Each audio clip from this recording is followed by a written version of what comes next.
అదరగొట్టే కారం రంగు రుచి ఆచి కారం పొడి. పేపర్లలో ప్రకటనలకు మాత్రమే పరిమితమైనటువంటి రేవంత్ రెడ్డి గారు ఒక్కసారి ఆలోచించాలా. 3 లక్షల బడ్జెట్ ని మీరు శాసనసభ ద్వారా బడ్జెట్ ప్రవేశపెట్టారు.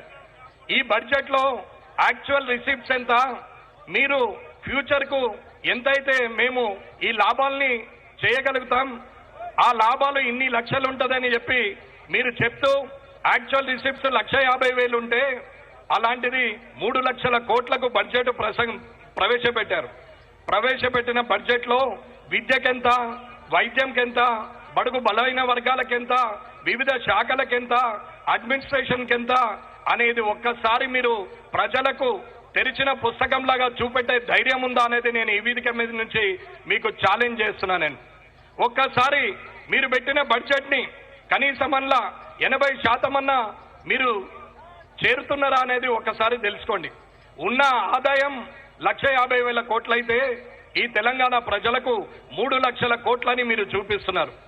సరే, ప్రొజెక్షన్ మీరు తీసుకోవచ్చు, ఈ వ్యవస్థ మీద ఇంత సంపాదిస్తాం, ఇలా చేస్తామంటే మీరు సంపాదించేది 2 శాఖల ద్వారా సంపాదిస్తున్నారు. ఒకటి మద్యం, రెండవది రిజిస్ట్రేషన్. ఈ రెండు కూడా లేని ప్రజలకు, బిలో పవర్టీ లైన్లు ఉన్న వారికి నష్టం జరిగే పరిస్థితికి తీసుకొస్తున్నారు తప్ప వారి ఆదాయం మీదనే ఈ రాష్ట్ర ప్రభుత్వాన్ని రన్ చేస్తున్నారు తప్ప వేరేది ఏం లేదు. మీరు ఇచ్చిన హామీలు ఏవి ఇప్పటి వరకు నెరవేర్చలేదు. ఒక్క ఫ్రీ బస్ ఇచ్చారు, కనీసం మగవాళ్ళు పోవడానికి కాదు కదా, ఆడవాళ్ళు పోవడానికి కూడా బస్సులు కనీసము కూర్చుండడానికి జాగలేని పరిస్థితికి తీసుకొచ్చారు. ఆర్టీసీ ఆదాయం మీద గండి కొట్టారు.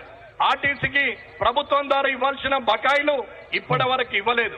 ఇకపోతే మీరు ఇచ్చినటువంటి రేషన్ కార్డులు, ఈ రేషన్ కార్డులకు కూడా మీటర్కు, ఆధార్ కార్డుకు, ఇంటికి లింకు పెట్టి రేషన్ కార్డులు ఇస్తే సగం మందికే రేషన్ కార్డులు వచ్చినాయి. ఇకపోతే మీరు ఇచ్చింది మిగతాది రుణమాఫీ. రైతులందరికీ కూడా ఒక్కింటి మీద భార్యాభర్తలు తీసుకుంటే, క్రాప్ లోన్ తీసుకుంటే వాళ్ళిద్దరు భార్యాభర్తలు కదా, ఆ కుటుంబానికి మొత్తం 2 లక్షల మించి ఇవ్వమని చెప్పి మీరు 40% మాత్రమే రుణమాఫీ చేశారు. ఇది రైతులకు తెలియదని అనుకుంటున్నారు. ఇకపోతే 5 సీజన్లు రైతు భరోసా ఇవ్వాలా. 2023 డిసెంబర్ 3వ తారీఖు నాడు రిజల్ట్ వస్తే 9వ తారీఖు నాడు ప్రమాణ స్వీకారం చేసిన మీరు ఈ రోజుకి ఇప్పటికీ 2 సంవత్సరాలు పూర్తయింది. ఈ 2 సంవత్సరాలు పూర్తయితే 5 సీజన్లు వచ్చినాయి. 2023 ఒకటి, 2024లో 2, 2025లో మళ్ళీ ఇప్పుడు 2 వస్తున్నాయి. 5 సీజన్లో మీరు వేసింది ఒకసారి రైతు భరోసా వేసిరు. ఇకపోతే రైతు బోనస్ అని చెప్పారు. సన్న బియ్యంకి మాత్రమే ఇస్తున్నారని అంటున్నారు, కానీ ఆ సన్న బియ్యం కూడా ఒకసారి రైతు బోనస్ వేసిరు. 4 సీజన్లు సన్న బియ్యం అయితే 1 సీజన్ మాత్రమే సన్న బియ్యం కేసిరు. ఇకపోతే మీరు చేసింది ఏమది అని అడిగితే ఏమీ లేదు. మరి ఇది ప్రజాపాలననా, ప్రజా వంచక పాలననా అనేది మీరే రేవంత్ రెడ్డి గారు గ్రహించాలా. మంత్రులు ఒక మాట, ముఖ్యమంత్రి ఒక మాట, ఉప ముఖ్యమంత్రి ఒక మాట, ఎమ్మెల్యేలు ఒక మాట, శాసనసభలో ఎవరిని మాట్లాడనీయకుండా మీరు చేసిందే గంటలు ఉపన్యాసం ఇస్తూ ప్రజలను అందరినీ కూడా మభ్యపెట్టే ప్రోగ్రాం పెట్టుకున్నటువంటి కార్యక్రమం పెట్టుకున్నాడు రేవంత్ రెడ్డి గారు. ఒకసారి ఉద్యోగం చేయలేని నిరుద్యోగులు, చదువుకున్నటువంటి విద్యార్థులు, వారందరూ కూడా, యువకులందరూ కూడా ఉద్యోగాలు ప్రయత్నం చేయండి, మీకు నేనున్నా, మీరు రాజకీయాల జోలికి రాకండి అని ఒకసారి చెప్తాడు. ఇప్పుడు సర్పంచ్ ఎలక్షన్ రాగానే ఉద్యోగం చేయలేని వారు, నిరుద్యోగులు, చదువుకున్న విద్యార్థులు, యువకులు రాజకీయాల్లో ఉండాలని చెప్తాడు. ఇలా ఒకటే విషయంలో 2-3 మాటలు మాట్లాడినటువంటి వ్యక్తి. ఇకపోతే వైద్యం దగ్గరికి వస్తే ఎక్కడ పోయినా సూదిచ్చేందుకు సిరంజి కూడా లేదు, కనీసం నీడిలు కూడా లేని పరిస్థితి. ఆపరేషన్ చేయాలంటే డాక్టర్లే గ్లౌజులు కొనుకొచ్చుకునే పరిస్థితి. ఆపరేషన్ చేసిన తర్వాత మందులు ఇవ్వాలంటే ప్రైవేటు మెడికల్ షాప్ లో కొనుక్కోమని సూపరింటెండెంట్లు చెప్తున్నటువంటి పరిస్థితి. ఇక్కడున్న ఆర్ఎంఓలు కానీ, డాక్టర్ సూపరింటెండెంట్స్ కానీ, అక్కడున్న స్పెషలైజేషన్ డాక్టర్లు కానీ అందరూ కూడా ఇది నిజమా కాదా మీరే చెప్పండి. ఇది నిజం. నేను చూస్తున్నటువంటి గవర్నమెంట్ హాస్పిటల్లో, నేను నిత్యం పర్యవేక్షిస్తున్నటువంటి ఆ కామారెడ్డి హాస్పిటల్లో జరుగుతున్నటువంటి సమస్య ఇది. ఇవాళ ఇలాంటి వైద్యం అందిస్తున్నాం, కనీసము ఆరోగ్యశ్రీలో ఆపరేషన్లు చేస్తామని చెప్పి 10 లక్షల వడకని చెప్పి అప్పటి రాజశేఖర రెడ్డి గారిని జ్ఞాపకం చేస్తూ ఇవాళ మళ్ళీ స్కీమ్ పెడితే ఇవాళ ఎక్కడైనా వైద్యశాలలో జరుగుతున్నదా అనేది ఒక్కసారి ఆలోచించండి. ఇకపోతే మెడికల్ కాలేజీలు, ఆనాడు అప్పటి ముఖ్యమంత్రి మెడికల్ కాలేజీలు ఆర్భాటంగా పెట్టిస్తే కనీసము వాటి కన్స్ట్రక్షన్ కూడా చేయలేని పరిస్థితిలో ఇప్పటి ముఖ్యమంత్రి ఉన్నారు.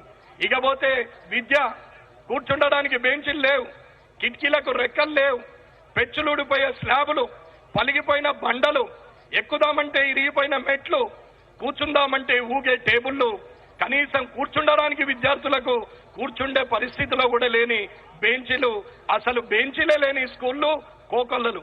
ఇది నిజం. ఒక టచ్ స్క్రీన్ బోర్డులు ఇచ్చారు, మెయింటెనెన్స్ కు ఎవరు ఇచ్చేది లేదు. అందులో నుంచి విద్యార్థులకు చదువు చెప్పదామంటే మధ్యాహ్న భోజనం గురించి ఆశపడి వచ్చిన బడుగు బలహీన వర్గాల విద్యార్థులు పాపం లేనివారు ఒక పూట భోజనం అన్న దొరుకుతుంది అని చెప్పి వస్తే కనీసం ఆ మిడ్ డే మీల్స్ లో కూడా బిల్లులు సరిగా ఇవ్వకుండా కనీసం ఆ గుడ్లు కూడా పెట్టలేని పరిస్థితికి ఇవాళ మధ్యాహ్న భోజన పథకం వచ్చింది. ఇది కాదార ప్రజావంచక పాలన అనేది ఒక్కసారి రేవంత్ రెడ్డి గారు ఆలోచించాలా. ఇకపోతే ఉద్యోగాలు, ఉద్యోగస్తులు, రిటైర్మెంట్ అయిన వాళ్ళు, ఇక్కడున్న పోలీస్ సోదరులు, నువ్వు ఆగితే నువ్వు వచ్చే ముందర గ్రౌండ్ అంతా క్లియర్ చేయాలా, రోడ్ అంతా బందోబస్తు చేయాలా, నువ్వు రాగానే డోర్ ఒక గన్మెన్ తీయాలా, సెక్యూరిటీ వాళ్ళు పక్కన నిలబడాలా, వాళ్ళందరూ నీకు సెక్యూరిటీగా ఉండాలా, ఎవరైనా వ్యతిరేక నినాదాలు చేస్తే లోపలేసి నూకాలా, ఎవరైనా తప్పుగా మాట్లాడితే వాళ్ళ మీద తప్పుడు కేసులు చేయాలా. వీళ్ళందరూ చేసే పోలీస్ సోదరులకు 5 డిఏలు ఇంకా బాకే ఉన్నాయి, సరెండర్ లీవ్స్ ఇంకా బాకే ఉన్నాయి. వారికి ఇవ్వమంటే నన్ను కొట్టినా, నన్ను చీర్చినా, నన్ను చంపినా నా దగ్గర డబ్బులు లేవంటావు, కానీ గ్లోబల్ సమ్మిట్ మాత్రం చేస్తావు.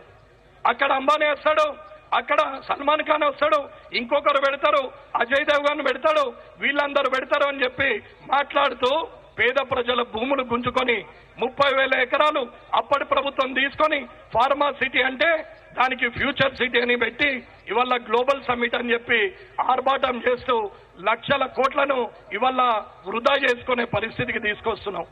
ఇది ప్రజావంచక పాలన కాదా అని అడుగుతున్నాం.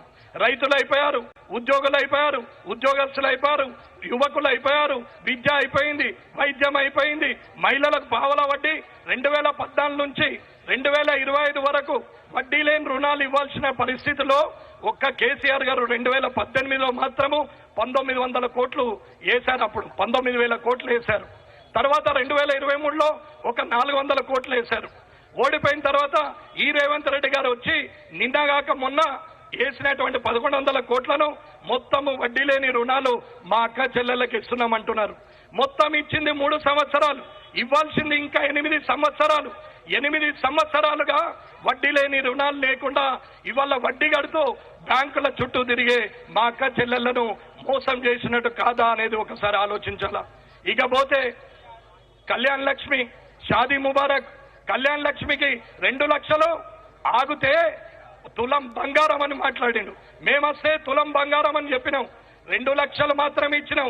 ఇదే చేతితో, ఇదే కామారెడ్డి నియోజకవర్గంలో నేను నా చేతితో ఇప్పటి కనీసము 1500 2000 మందికి ఇంచుమించుగా నేను సీఎంఆర్ఎఫ్ చెక్కులు ఇస్తే ఒక్క చేతితో ఒక్క తులం ఇచ్చిన పాపనవ్వలేదు.